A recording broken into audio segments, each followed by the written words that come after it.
बहुत बहुत धन्यवाद। सम्मानित साथियों, आज इस खैराबाद के फुटबॉल ग्राउंड के इस ऐतिहासिक मैदान में लोकसभा आम चुनाव में बहुजन समाज पार्टी के उम्मीदवारों के समर्थन में आयोजित इस विशाल चुनावी जनसभा की मुख्य अतिथि देश के करोड़ों दलितों, शोषितों, वंचितों, पिछड़ों के स्वाभिमान सम्मान के प्रतीक बहुजन समाज पार्टी की राष्ट्रीय अध्यक्ष, उत्तर प्रदेश जैसे देश के सबसे बड़े सूबे में 4 बार मुख्यमंत्री रही आदरणीय बहन जी हम सभी के बीच में आ चुकी हैं। हम सभी जोरदार तालियों के साथ मान्या बहन जी का स्वागत, अभिनंदन, वंदन करने का काम करें। मैं अनुरोध करना चाहूंगा, हमारे बीच में बहुजन समाज पार्टी से घोसी लोकसभा के हमारे लोकप्रिय प्रत्याशी आदरणीय बालकृष्ण चौहान जी, साथ ही साथ हमारे चारों प्रत्याशी लालगंज से आदरणीय इंदु चौधरी जी, लोकसभा आजमगढ़ से मसूद शबिया अंसारी जी, लोकसभा बलिया के प्रत्याशी ललन सिंह यादव जी, लोकसभा सलेमपुर से भीम राजभर जी, इन सबकी तरफ से घोसी लालगंज लोकसभा के हमारे प्रत्याशी आदरणीय बालकृष्ण चौहान जी बहुजन समाज पार्टी का चुनाव निशान हाथी देकर के मान्या बहन जी का सम्मान करने का काम करें। आदरणीय बालकृष्ण चौहान जी।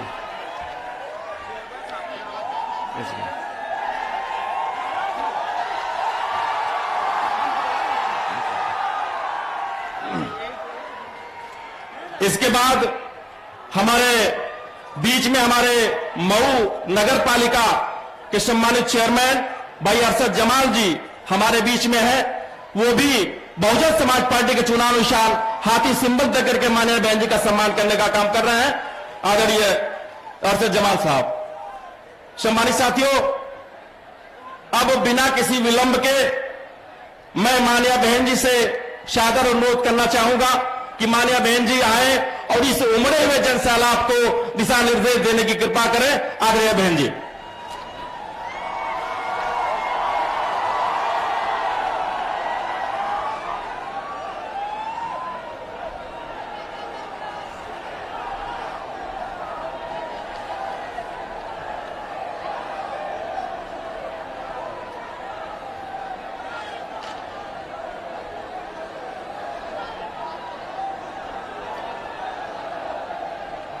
बीएसपी की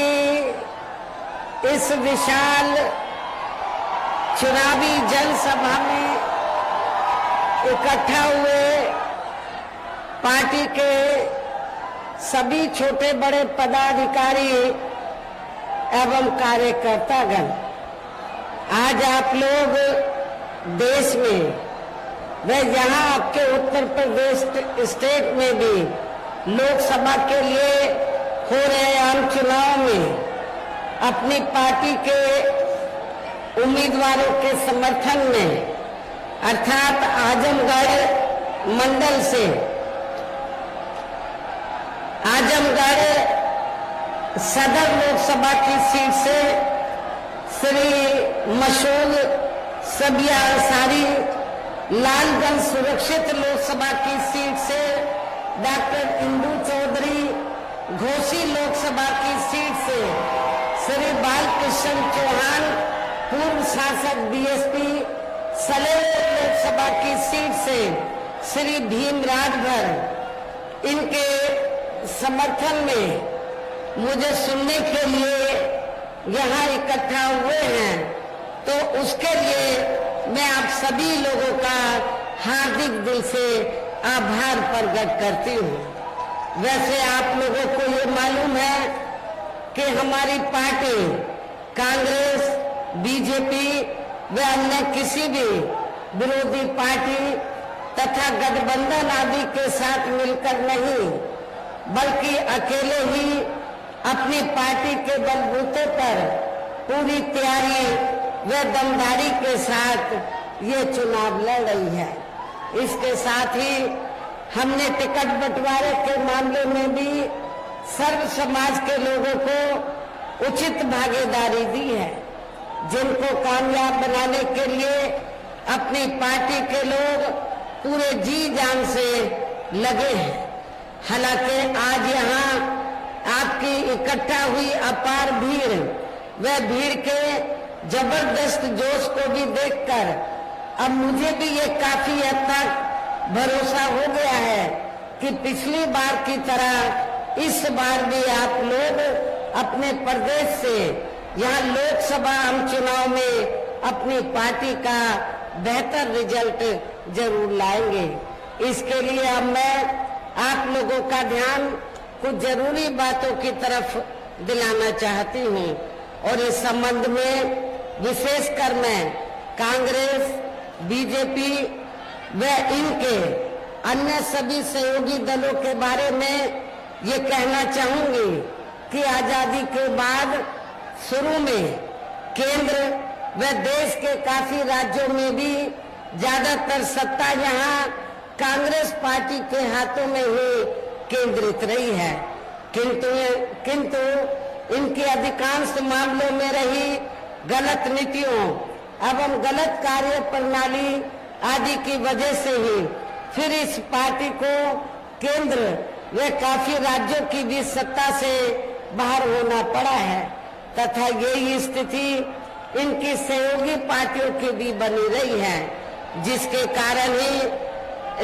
कारण ही फिर पिछले कई वर्षों से बीजेपी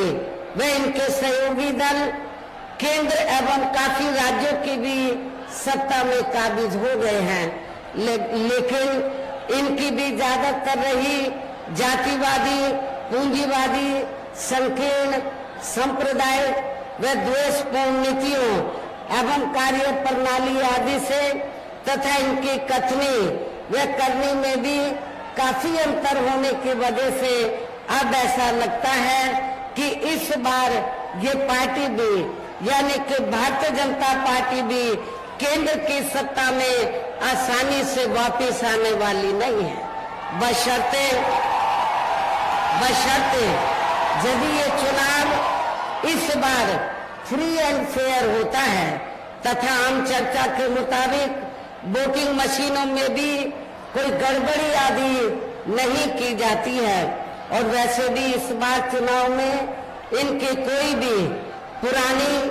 एवं नई चल रही नाटकबाजी, जुमलेबाजी व गारंटी आदि काम में आने वाली नहीं है,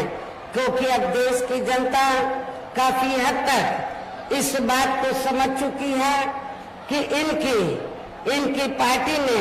अब तक देश के विशेषकर गरीबों, कमजोर तबकों, मध्यम वर्गीय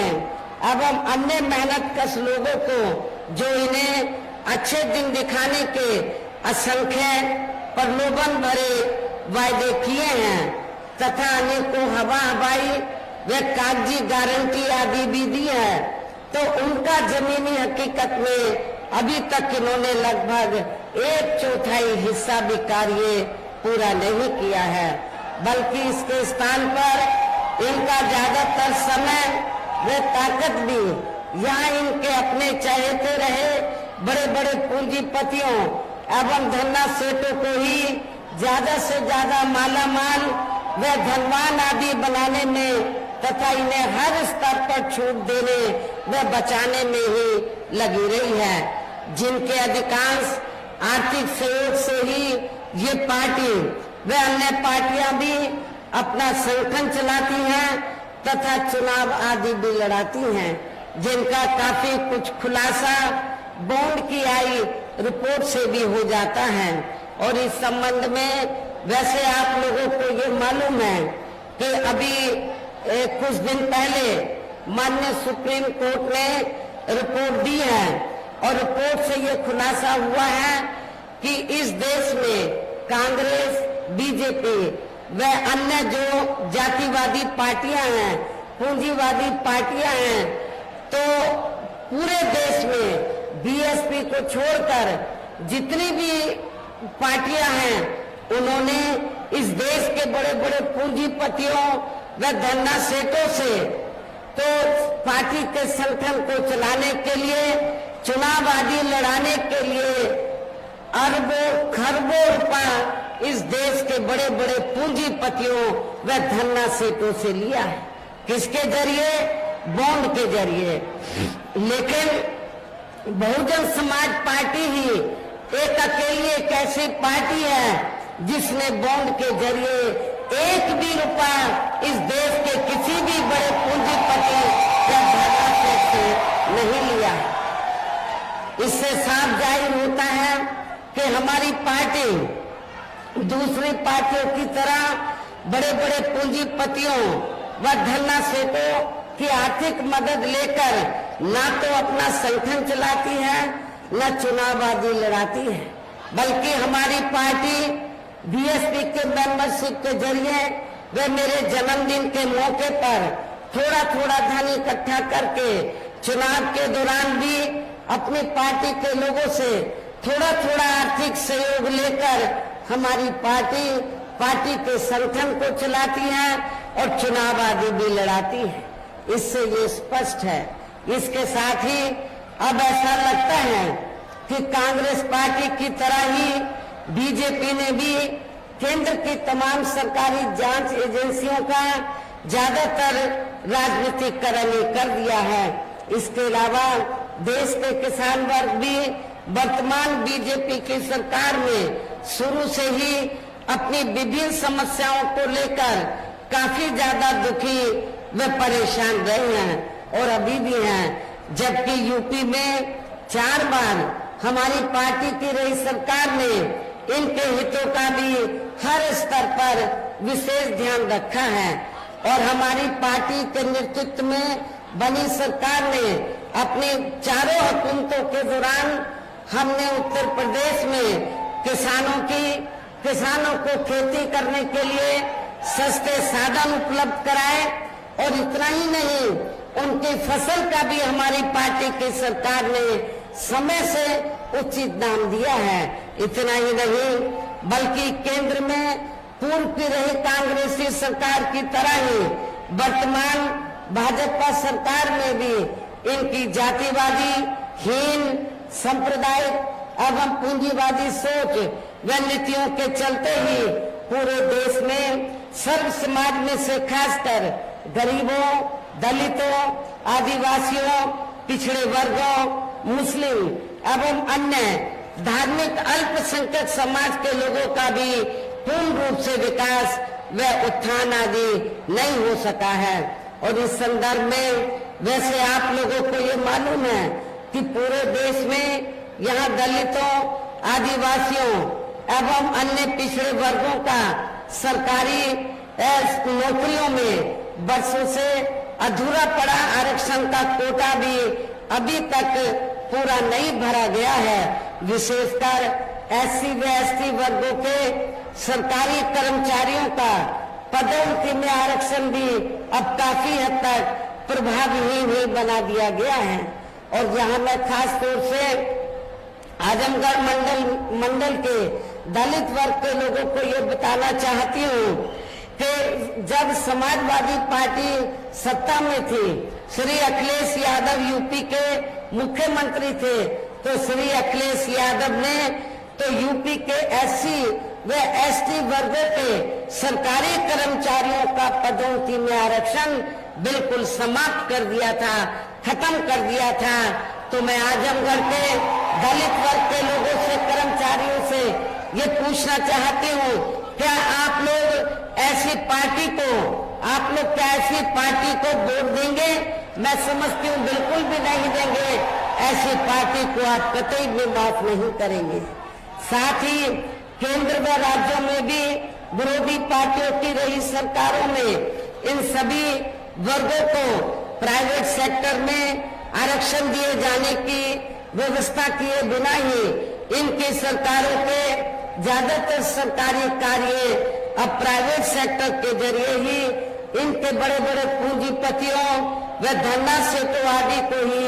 दिए जाने के कारण अब इनको पूरे देश में आरक्षण का बहुत कम ही लाभ मिल पा रहा है। इसी प्रकार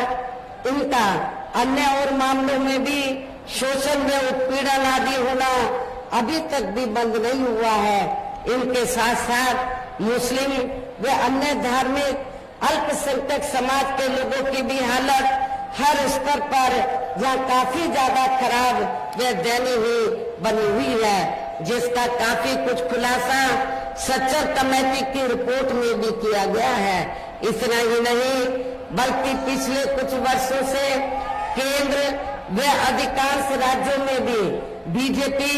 व आरएसएस की सरकारों के चलते हुए अब इनका विकास एवं उत्थान आदि होना भी काफी हद तक बंदशाही हो गया है। आए दिन इन पर खासकर हिंदुत्व की आड़ में हो रही जुल्म जाति भी यह काफी ज्यादा चरम सीमा पर पहुंच चुकी है।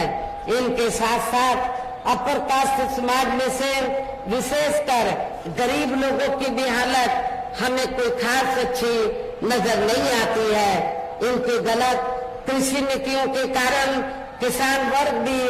आए दिन आंदोलित ही रहता है। साथ ही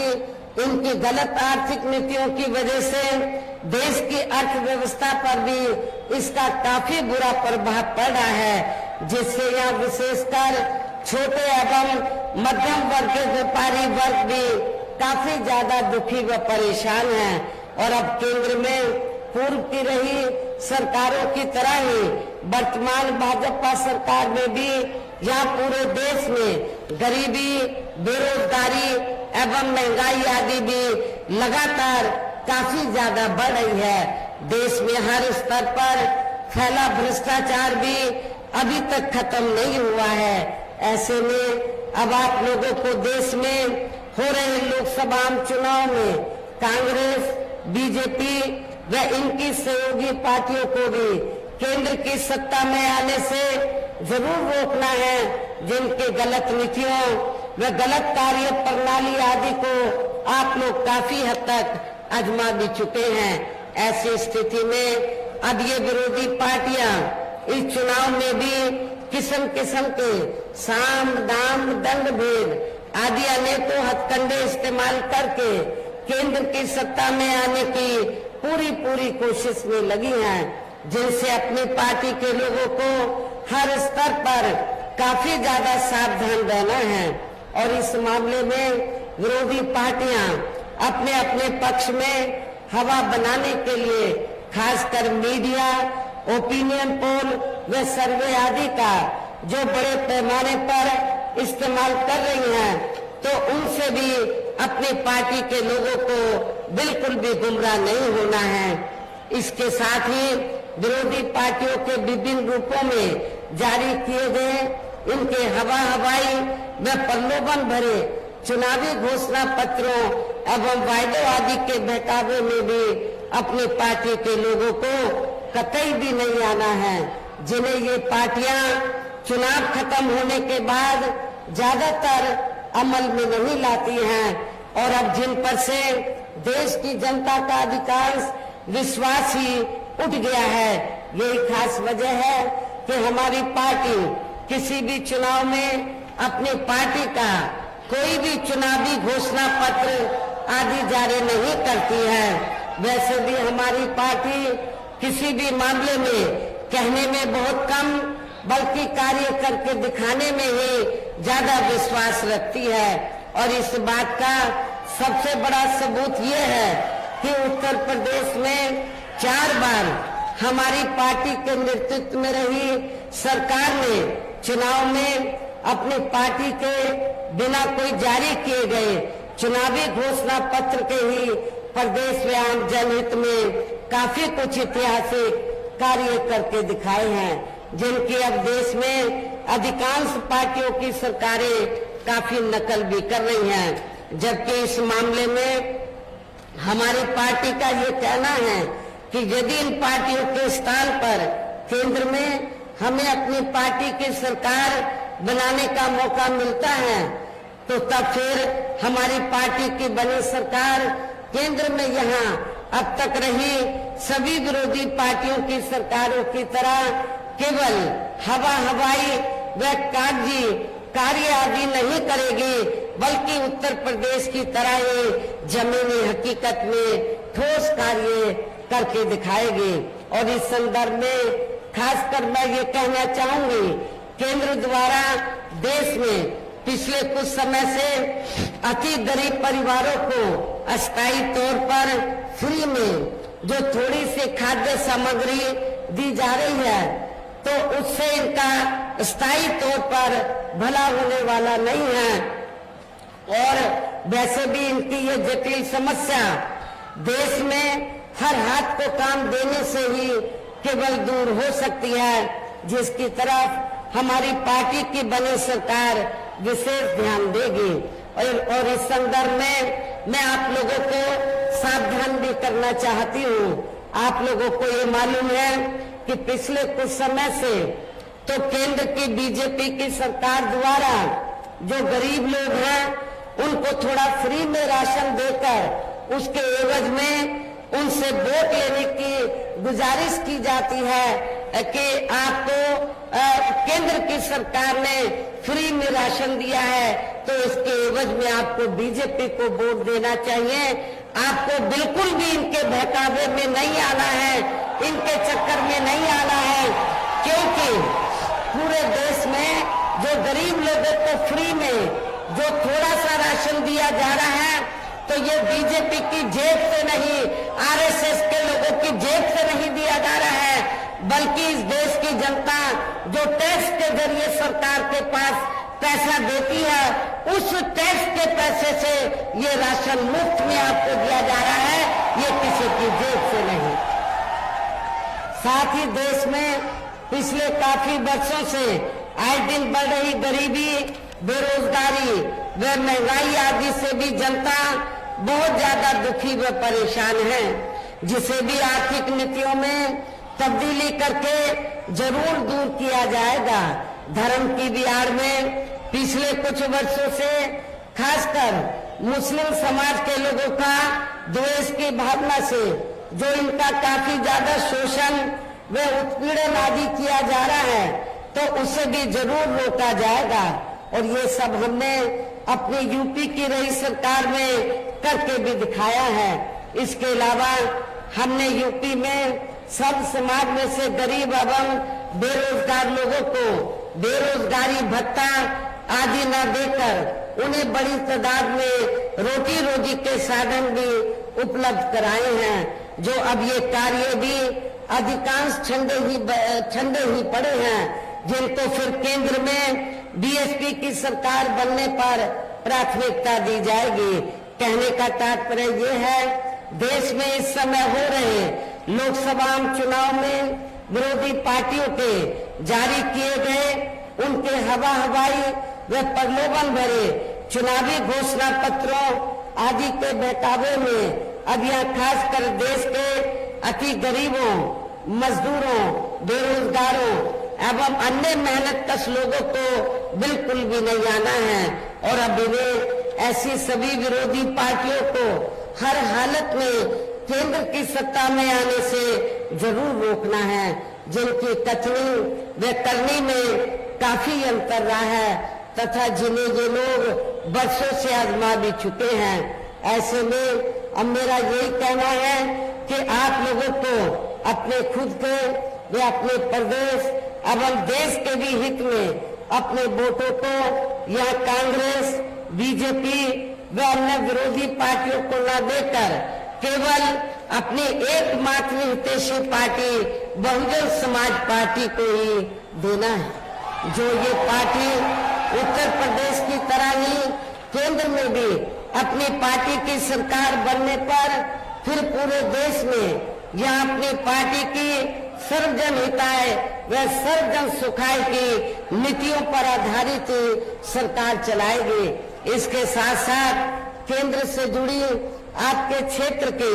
जो भी यहाँ स्थानीय समस्याएं होंगी, तो उन्हें भी फिर दूर करने का हर संभव पूरा प्रयास किया जाएगा। और इस मामले में आज मैं आप लोगों को ये विश्वास दिलाना चाहती हूँ कि आप लोगों के पूर्वांचल की लंबे अरसे से ये दिल्ली पर पूर्वांचल के लोगों की लंबे अरसे से ये मांग रही है कि पूर्वांचल क्षेत्र पिछड़ा हुआ है और इसको अलग से स्टेट बनाया जाए। जब केंद्र में हमारी पार्टी सत्ता में आएगी तो आपके पूर्वांचल क्षेत्र को अलग से स्टेट बनाया जाएगा, इसको अलग से राज्य का दर्जा दिया जाएगा। साथ ही यहाँ गरीबों, मजदूरों, बेरोजगारों, कर्मचारियों, किसानों, छोटे व्यापारियों एवं अन्य मेहनतकश लोगों के हितों के का भी विशेष ध्यान रखा जाएगा। सर्व समाज में से खासकर दलितों, आदिवासियों, पिछड़े वर्गों, मुस्लिम व अन्य धार्मिक अल्पसंख्यक समाज के लोगों के विकास व उत्थान के साथ साथ हर स्तर पर इनकी सुरक्षा आदि के लिए भी सख्त कदम उठाए जाएंगे और तभी फिर यहाँ वास्तव में अपने देश के महान संतों, गुरुओं व महापुरुषों में भी विशेषकर महात्मा ज्योतिराव फूले, श्री छत्रपति शाहू जी महाराज, श्री नारायण गुरु, बाबा साहब डॉक्टर भीमराव अम्बेडकर एवं मान्यवर श्री कांशीराम जी आदि का अधूरा रहा सपना जरूर साकार हो सकता है, जिनको यूपी में हमारी पार्टी की रही सरकार द्वारा हर स्तर पर पूरा आदर सम्मान दिया गया है। और इतना ही नहीं, जब यूपी में 4 बार मेरे नेतृत्व में सरकार रही तो हमारी पार्टी की सरकार ने और खास तौर से मैंने अपनी पार्टी के लोगों या दूसरी पार्टी के लोगों जो गलत किस्म के लोग हैं उनको बिल्कुल भी बर्दाश्त नहीं किया था। हमारी पार्टी की सरकार ने उनके खिलाफ सख्त से सख्त कार्रवाई की। आप लोगों को मालूम है उस समय हमारी पार्टी का एक यादव समाज से एमपी था। मेरी सरकार बनते ही उसने कानून अपने हाथ में ले लिया। मैंने ये नहीं देखा कि वो बीएसपी का एमपी है, मैंने कानून व्यवस्था देखी, अपनी जिम्मेवारी का मैंने एहसास किया और मैंने उस मेंबर पार्लियामेंट को अपने मुख्यमंत्री के बंगले में बुलाकर तो उसको मैंने जेल के हवाले कर दिया था। इसलिए मैं आप लोगों को बताना चाहती हूँ, यदि इस पार्टी मूवमेंट को आगे बढ़ाना है तो आप लोगों को अपने पराये के चक्कर में नहीं पड़ना है। हमारे संतों, गुरुओं, महापुरुषों ने जो संघर्ष किया है उसकी संघर्ष की बलि नहीं चढ़ानी है, बल्कि उनके संघर्ष को ध्यान में रखकर उनके बताए हुए रास्तों पर चलकर आप लोगों को उनके मूवमेंट को आगे बढ़ाना है। इन्हीं खास बातों के साथ ही अब मेरा देश व आपके स्टेट के भी हित में यही कहना है कि हमारी पार्टी ने यहाँ जिनको भी लोकसभा के लिए चुनाव के मैदान में उतारा है, हमने आप लोगों को मालूम है मुस्लिम को भी हमने मौका दिया और पिछड़े वर्ग से भी पिछड़े वर्ग से भी हमने विभिन्न जाति के लोगों को मौका दिया है। क्योंकि हमने ये जो मऊ घोसी लोकसभा की सीट है तो हमने यहाँ से बालकृष्ण चौहान जो पहले बीएसपी से चुनाव जीत चुके हैं तो इनको चुनाव के मैदान में उतारा है। राजभर वोट भी काफी है, भीम राजभर को खड़ा किया और बलिया से हमने यादव समाज से बीएसपी का प्रत्याशी चुनाव के मैदान में उतारा है। हमने अकेले राजभर कोई मौका नहीं दिया है, राजभर को भी दिया है, नुनिया चौहान को भी दिया है, मुस्लिम को भी दिया है, बलिया से यादव समाज को भी दिया है और रिजर्व सीट से हमने दलित वर्ग की महिला को भी मौका दिया है। मेरे आप लोगों से खूब जोर अपील है कि बहुजन समाज पार्टी ने इन जिन लोगों को भी चुनाव के मैदान में उतारा है, जो ये लोग आपके सामने यहाँ खड़े हैं, मंच पर मौजूद हैं, तो उन्हें आपको जरूर कामयाब बनाना है, जिसके लिए यहाँ पार्टी के सभी स्तर के छोटे बड़े पदाधिकारी एवं कार्यकर्तागण आदि पूरे जी जान से लगे हैं। और अब अंत में मेरा यही कहना है कि आप लोगों को वोट पड़ने वाले दिन यहाँ बीएसपी के अपने सभी लोकसभा उम्मीदवारों को अपनी पार्टी के हाथी चुनाव चिन्ह के सामने वाले बटन को दबाकर इनको भारी वोटों के अंतर से जरूर कामयाब बनाना है, जरूर विजयी बनाना है। इस खास अपील के साथ ही अब मैं अपनी बात यही समाप्त करती हूँ। जय भीम, जय भारत।